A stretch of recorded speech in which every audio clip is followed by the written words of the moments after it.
Good morning, everybody. This is, in some sense, a sort of doubly sort of special time. First of all, obviously, this week, this period has sort of sacred significance in different traditions. Probably it's in some way associated with the equinox, with the year turning, seasons rolling. We're tipping into longer days and shorter nights and more burgeoning and fertility and so on in the world. So that's one thing. And also, of course, we're still in our isolation response to the pandemic, where all of us sort of put in this situation where there's a sense of a kind of invisible sort of enemy, and our response is wisely, probably, this sort of quarantining. It could be that, well, a couple of points that I've already been making and many others have been making, that this is actually really kind of a special time for practice, for practitioners. All the truths the teachings tell us about, the complete uncertainty of our life, above all of what our life is and of how long it will last, and complete the imminence of the great suffering of loss, the lost people we love, and the loss of our own lives, and and it's more sort of present right now. It's actually not more present; it's just more felt because of these circumstances. It's actually always like this. So we, the value of a situation like this is it brings the truths and realities of our situation more front and center, and we can respond either in sort of anxiety and fear, and of course that's quite common and quite, in a way, natural. But there is also a practice response, which is meaning to turn more to our practice, to use the situation of this kind of isolation, which is a thing that all deep contemplative traditions have had in their DNA. As long as they've been around, it's some kind of isolation, typically on a sort of voluntary basis, but it's the same thing of being sequestered, secluded, removed from the normal stream of everyday life, of commerce and interaction, removed from that, having a chance to go more deeply inward and discover more levels of peace and joy and oddly of community and of communion that are actually waiting sort of deep within. We find it's only really, in a sense, deep within that actually on the deepest level we change our relationship with what seem to be our surroundings.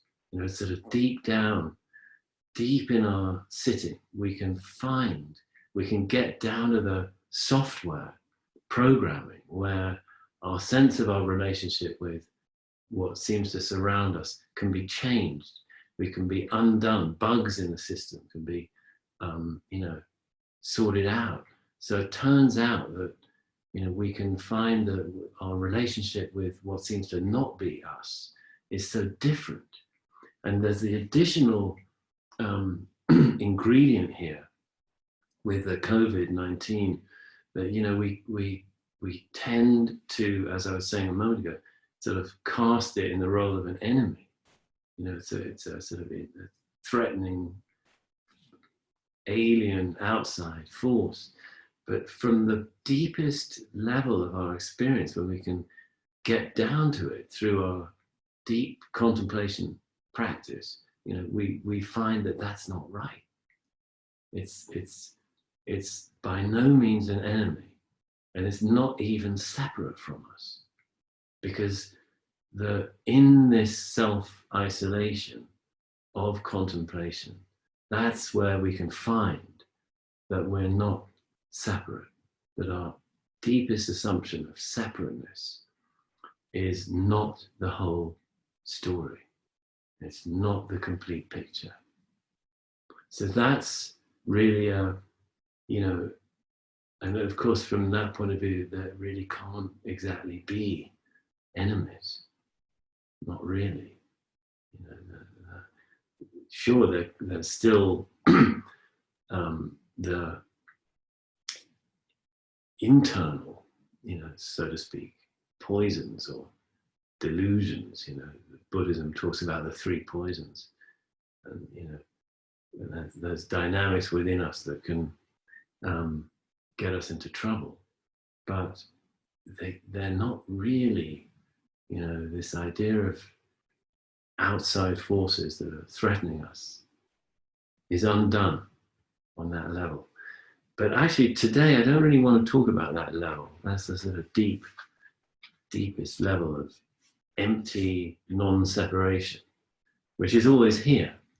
And it's the reality of every moment, actually. But today I want to talk about something different. And this is sort of a little bit in honor of the fact that it's a holy day in some traditions. So, of course, from the Zen point of view, every moment is holy. Every moment is a great birth.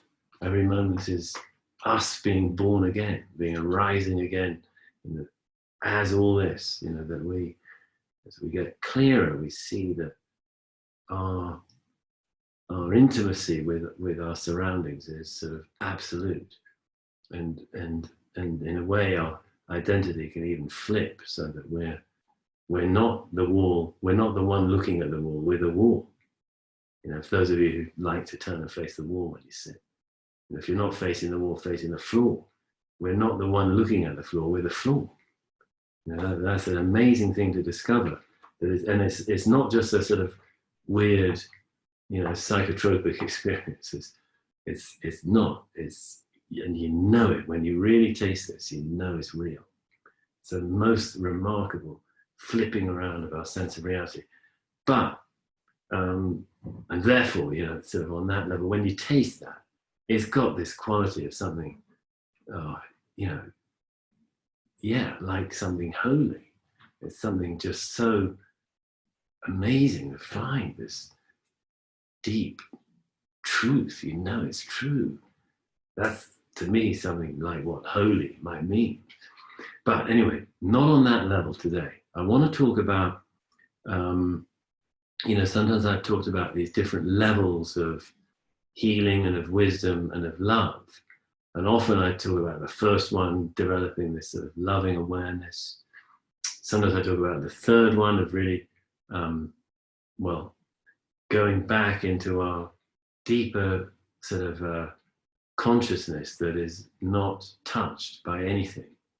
That sort of, it's not the same really as the loving awareness, which is more like mindfulness. You don't really have to let go of your ordinary sense of self for that at all. But this deeper level of who we are, where we're just an untouched awareness, that's very beautiful. And but it can be. It doesn't really necessarily take a whole lot of practice to find that. And then the fourth level would be what I was just talking about, finding that our relationship of myself to the world has been utterly wrong. It's really completely different situation. Both self, both world, both arising out of nothing, made of nothing, and yet arising here and now. Okay, but now, today, I want to look at what I would be calling the second level of our practice, of our healing, of our wisdom, of our growth. This would be what in Zen law is known as tariki, or other power. Especially the first level of mindfulness is down to us, really. We can sort of cultivate that and grow in that. This tariki is a different attitude. It's saying that essentially we recognize that we can sort of do nothing, that we need help, and that we're at the mercy of that help. It's not even that we're necessarily even asking for help. We're just surrendering our agency for growth. Now, it might seem like a really counterintuitive thing to want to do. I mean, unless you've got a strong religious, framework for understanding things, in which case I'm sure it would make a lot of sense. I mean, by and large, religions, I think, are on this level. They're saying, my sort of only possibility really for happiness is, or my primary, the foundation of my well-being and happiness must be coming from, other, from a greater source that's not me, so to speak. Now, actually, I don't think you really have to be religious to benefit from this kind of attitude. Maybe we take out some of the supernatural elements, or all of them even, but we can nevertheless recognize that we are utterly beholden to all kinds of things that are not us.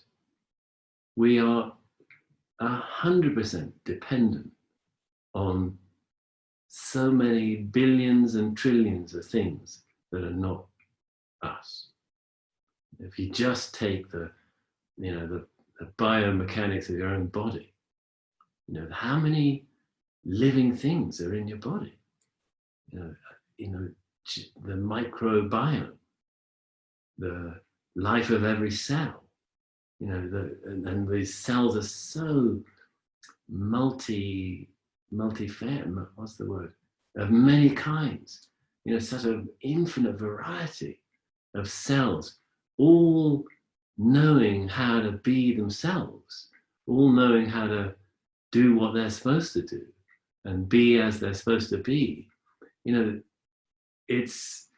then the cells themselves contain, actually, I'm not going to tread too far into this territory, but the eukaryotes and the mitochondria and the this and that, and there's endless levels of life within life within life. And, without any of those being there, without any one of those, we wouldn't be existing. And then, so that's just right here now. The very fact that you're seeing is this, miraculous function of billions of cells, and the very fact that we have eyes.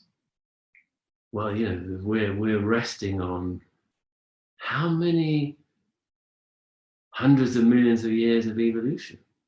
Our eyesight right now is entirely dependent on all these beings that went through their various forms. I was reading a book by Richard Dawkins for teenagers, actually. It was quite a good book called something like The History of Everything, or The History of the World. And, he just had this thought experiment at one point. He said, imagine your grandparents, then your great-grandparents, then your great-great-grandparents, and then your 10 greats-grandparents. And, you're back to sort of Elizabethan people, and what were they wearing? And, what did they eat? And so on. Okay, then imagine 100 greats, and, you're back in, I don't know, time of Jesus maybe.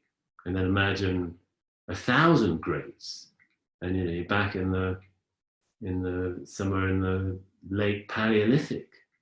And then imagine another 1,000 greats, and maybe you're back in the days of Homo erectus, before, I don't know how many you need. But then he said, go back 77 million greats. And let's see what your grandparents look like. And you turn the page, and there's a weird looking fish. Those were your grandparents. That's what they look like. In other words, this is direct ancestry, back to the fish, and go back another 500 million greats or whatever. And what is it? It's jellyfish or something. It's jellyfish-like things that maybe didn't yet even sense light. Somewhere in there starts to be light sensitivity. The cells that can detect light and feed information to other cells that then respond in a certain way to that light. And here we are with eyeballs, seeing. And we are, just so utterly the result of those causes and conditions that make this moment happen as it is. So the idea that we've got sort of power, well, it's kind of absurd, really. Our dependency on so much is just, well, it's total. It's total. We have a koan, actually, that we look at in our tradition. When the wind blows, the downy seed ball floats away. So, we have our way of working with koans, but you can also think about them if you want. So this koan is about, if you imagine those willow seeds, in spring, the wind blows and they just float with the wind. They can only go where the wind takes them. They sort of have, in a sense, no agency. And, we could look at that as, well, what can we learn from that? And one thing is they surrender, they're nothing but surrender. They go with the wind. This was actually one of the definitions of monks and nuns and monastics in the early Zen days, was go where the wind blows you. Go where the wind blows you. Surrender entirely to causes and conditions. That's a monk, nun, renunciates attitude, deep practitioner's attitude. Really letting things be as they are 110%. That sort of surrender is quite counter to a lot of our Western, utilitarian, conquer the world kind of approach. Quite different. Instead, conquer yourself is a far greater conquest. Some of the old contemplatives in many traditions have said. So, but then we have another koan that immediately follows this one. So that one was like, the wind blows, the seed ball floats. Where the wind blows, the seed ball floats. So all these trillions of causes and conditions you can't actually do anything about that mean this right now. This is what's happening. This is it. You see, we can't really change that. This is happening. This is arising. On the other hand, there's the next koan says, when the rain falls on the peach blossoms, the butterfly flies away. In other words, you've got a butterfly resting on a beautiful peach blossom. It's actually the right time of year, I guess, both these images. For now, spring. So the rain falls on the peach blossom, and right away the butterfly flies off. It doesn't want to get rained on. It wants to go and find shelter. So now, you see, this is also a matter of sort of, so to speak, cause and effect. Something happens and there's a response. In the first one, the wind blows and the seed ball floats away. It's not really, it is cause and effect, but it's a surrender, as I was saying. It's like there's nothing but that can happen. this moment has arisen. It is as it is, and it must be as it is. But does that mean we are without agency entirely? Well, no. You know, when the rain falls, if you're in London, you put up your umbrella, or you pull your coat higher. I say in London because an umbrella is such a regular feature of life in Britain, in a way that it's probably not, I don't think it is quite so much here in the US, perhaps in New York or in San Francisco, I don't know. But even then, I don't think they're quite as common. You see them everywhere in Europe, actually, not just London. But that response, or you're getting warm, you unzip your jacket. We do, of course, respond. And the deeper kind of responding that we hope to be letting ourselves do is like tossed on the stormy seas of life and turning to the refuge of practice, buffeted about by the eight winds of gain and loss, pleasure and pain, praise and blame, things we want, things we don't want, buffeted about by that, and then deciding at some point that there is actually another way. I don't simply have to be enthralled to them, trying to get what I want and avoid what I don't want.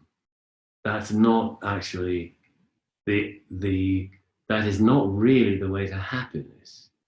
That's a way to trying to manage things, really, and still be really at the mercy of how I feel about them.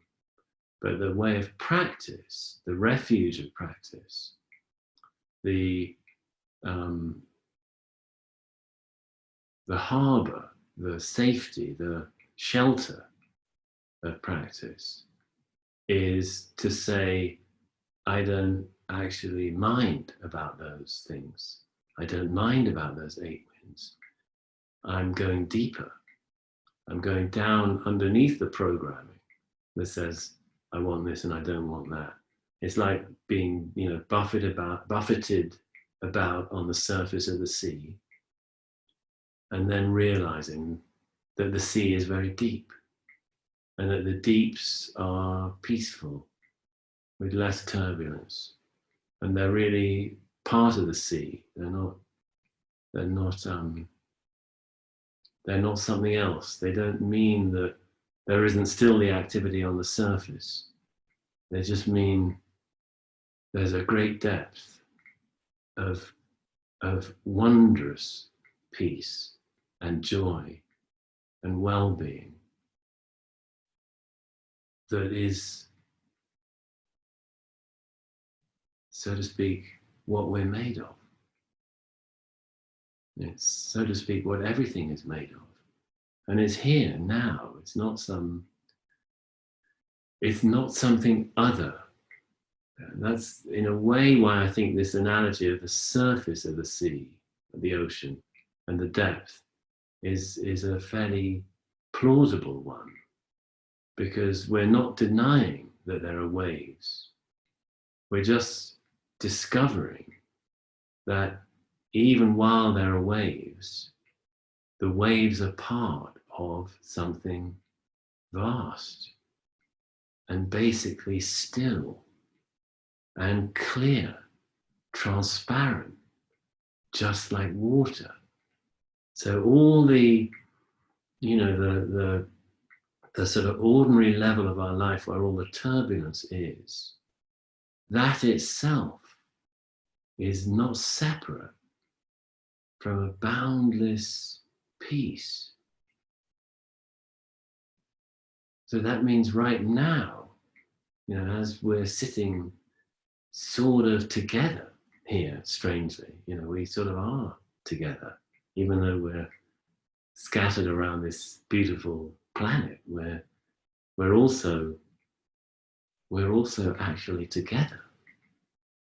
And there's not, you could say, well, on the surface, it's just the technology of the internet and Zoom that is allowing us to be together. But practice shows us that that's not actually right. That there's a down, just sort of behind the surface on which all things appear, as it were, just below it or just through it, just the other side of it, just behind it. I don't know how to put it. There is a great clarity and lightness, great awareness, great consciousness that we all are part of. So we're not, we don't need to be trying to do everything alone. That's what this second level is all about. It's realizing that there is so much help, so available. And, you know, in a sense, I think what I was trying to say earlier is that our very bodies prove it. You know, our very bodies are not our work. They come forth as just a sort of infinite gift, or perhaps I should say loan. You know, it's a gift to have this time of living, but it is actually a loan. All the elements of the body are, you know, they of course they disperse in their time and sort of rejoin the great flux of everything. But for this time, it's a gift that we have this experience, you know, and it's not coming from us. However, we have the choice of sort of, you know, what do we do with it, so to speak? How do we respond to the gift of this existence? And of course, its challenges. You know, do we choose the path of wisdom, of learning how to be happier and create more happiness and reduce suffering? Or do we just struggle along trying to manage things on the level on which we've always known them? So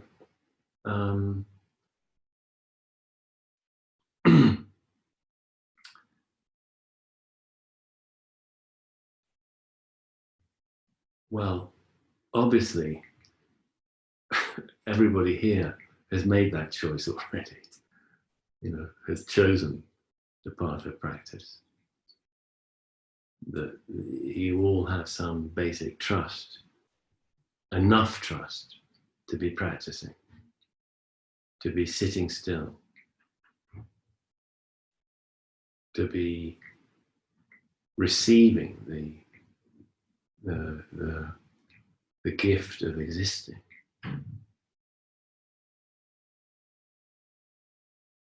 In a way that we can't receive it when we're harried along through life.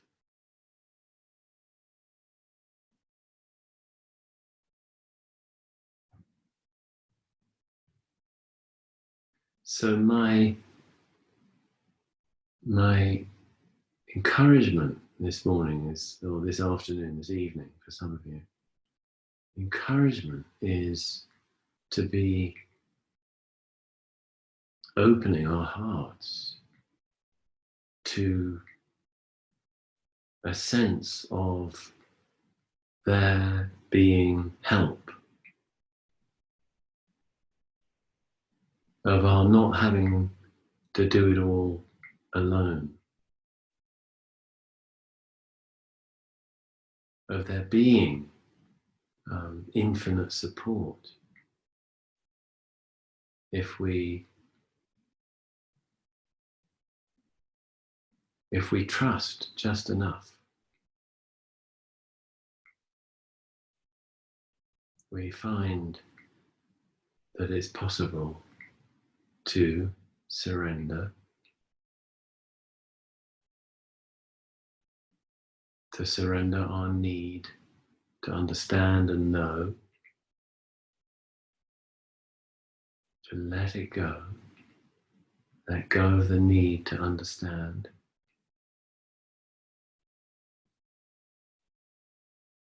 We can let go of the need even for pleasure and comfort.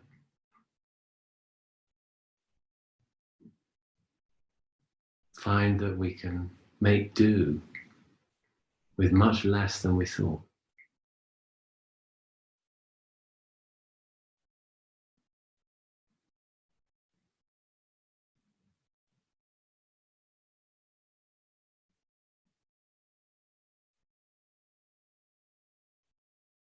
And surrender our need for things to be, the way we think we want them to be. And the odd thing is, when we do let those things go,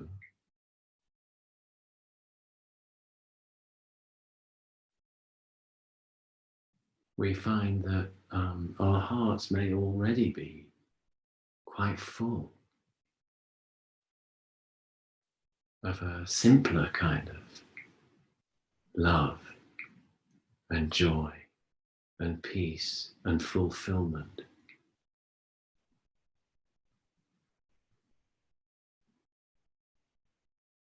There's already so much more sort of being given to us than we might have recognized.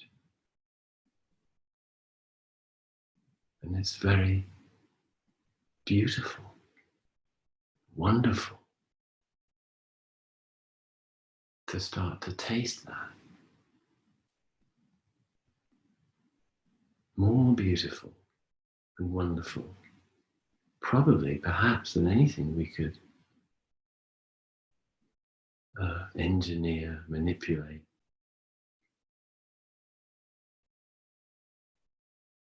confabulate for ourselves.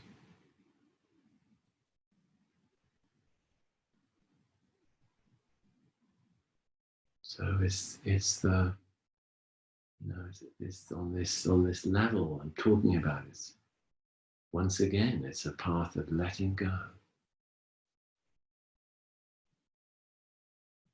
Okay, I think we're gonna, definitively we're gonna be ending the talk now and just have a very short sit together, and then we will have a little break again and resume for more sitting. But I'm going to encourage you right now to just, come into a settled, seated position. By all means, adjust if you'd like to. You could also, really radically change position if you want. Go and lie on a couch or something. That's fine too.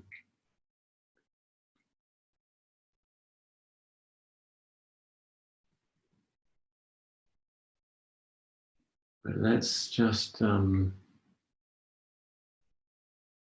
feel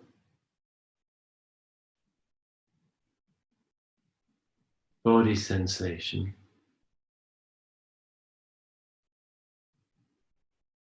the body's contact with whatever's beneath us. See if you can feel the sensations of contact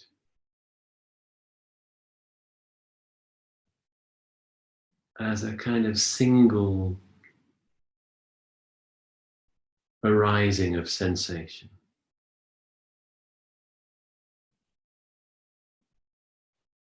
sometimes we use a internal map of the body to know which part of our body we're sensing. But in this instance, please let go of that map. Only the sensation. And really no idea where it is. Just the sensation. And explore what it's like. It may be tingling, vibratory, pressure.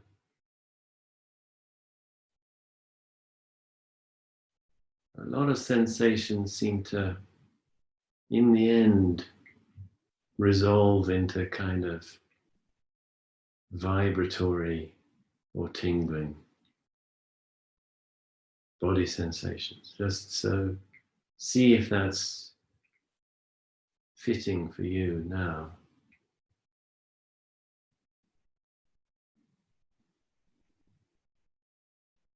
Letting it be as it is, and then becoming aware of the space that surrounds the sensation and of the awareness that surrounds it.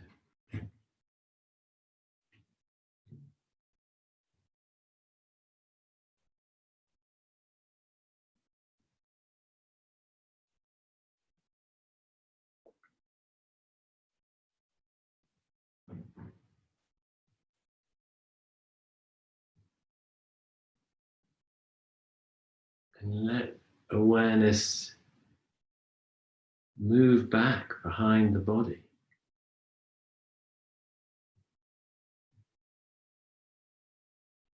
Let it spread and expand backward.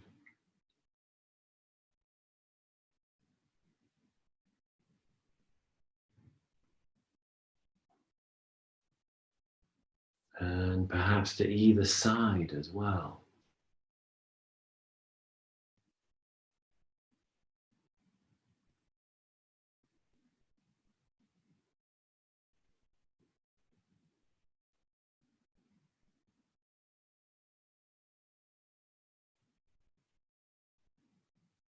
So the present moment experience, a here and now being in a room, remains, but it becomes a little bit more like seeing a screen at a movie theatre. And we're somewhere near the back, in the darkness of the back row.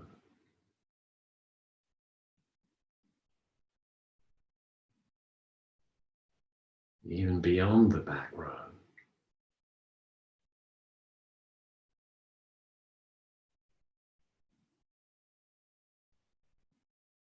Notice the quiet here. Peace.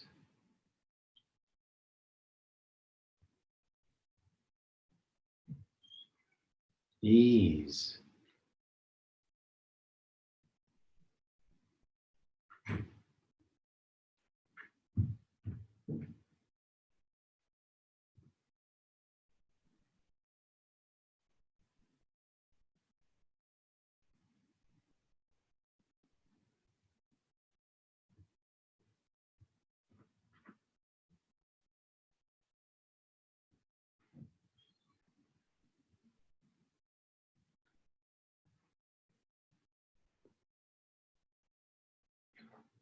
So you're welcome to just stay here as long as you want.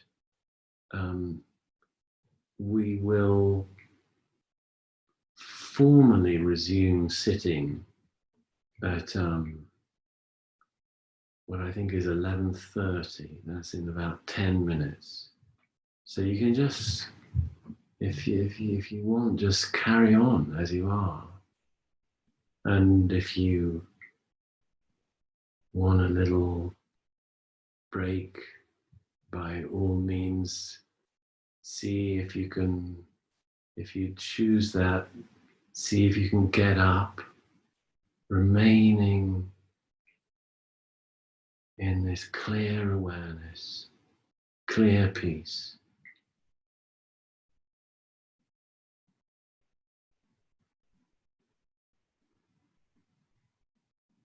And in about 10 minutes, we'll have a new period starting with a bell.